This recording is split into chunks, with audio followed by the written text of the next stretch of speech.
दोस्तों मेरे चैनल को लाइक करें, शेयर करें और सब्सक्राइब करें। और कल आदरणीय राजेंद्र जी ने मोरों के बारे में कुछ इम्पोर्टेंट बातें बताई थी और आज फिर ये कुछ और जानकारी हमें दे रहे हैं, तो इनको आप सुने ध्यान से और इनकी ज्ञान का लाभ उठाएं। मैं मोर के बारे में बता रहा था। मोर के बारे में सुना कि पहले ये तो भगवान कृष्ण का सबसे प्रिय पक्षी था ही था। अपना वो चंदा भी अपने मुकुट पे लगाते थे जी। गौओं को प्यार करते थे। दिवाली पर गौओं की और बछड़ों की गले में जो हम माला बनाते थे वो मोर के चंदों के ही बनाते थे। और श्रुति कहना है कि जब कोई जल जाए, बच्चा उच्चा कोई थोड़ा बहुत अंग जल जाता था तो मोर के चंदे को हम पैर पे बांध देते थे, उससे फर्क पड़ता था।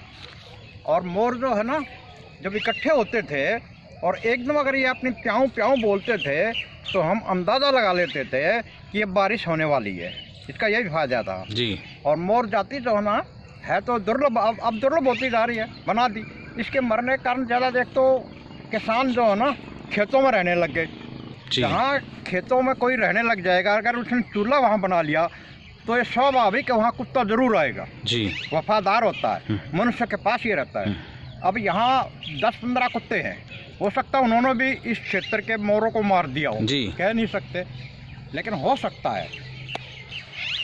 और मोर को जब शाम को ये इकट्ठे होते थे ना, ऊंचे ऊंचे पेड़ों पर बैठ जाते थे। एक मोर आवाज़ लगाता था शाम हो गई है, तो उसके परिवार के जितने मोर थे एकदम अपनी भाषा बोलते थे, हम आ गए हैं, सुरक्षित हैं। अच्छा।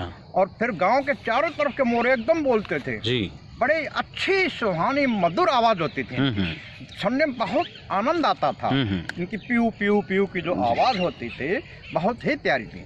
एक और चीज़ है, ये धार्मिक उसमें, एक तो धार्मिक उसमें पंडित लोग जो बताते हैं कई दोष होते हैं, पितर दोष हुआ जैसे, सर्प योग हुआ जैसे, उसके लिए इसको बताते हैं कि इसके चंदों को इकट्ठा करके जहाँ हम सोते हैं, जिसको हम शयन कक्ष कहते हैं जी, उसमें रखने से ये दोष खत्म हो जाते हैं। और दूसरा फिर ये प्रचलित है कि ये हमारे भगवान शिव जी हैं, उनके बड़े पुत्र कार्तिकेय जी, उनका भी ये वाहन जो है मोर ही है। अच्छा।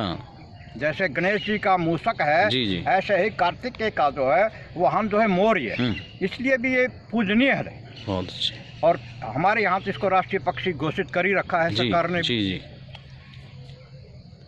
इसलिए हम सबको चाहिए कि सब मिलके इन पक्षियों की सुरक्षा करें, कुत्तों से बचाएं, और जैसे भी जो सहायता कर सकता करनी चाहिए। मेरा सबको सत सत प्रणाम, सुनने वालों को सबको धन्यवाद। कृपया सब इसकी तरफ ध्यान दें। बहुत बहुत धन्यवाद आपका।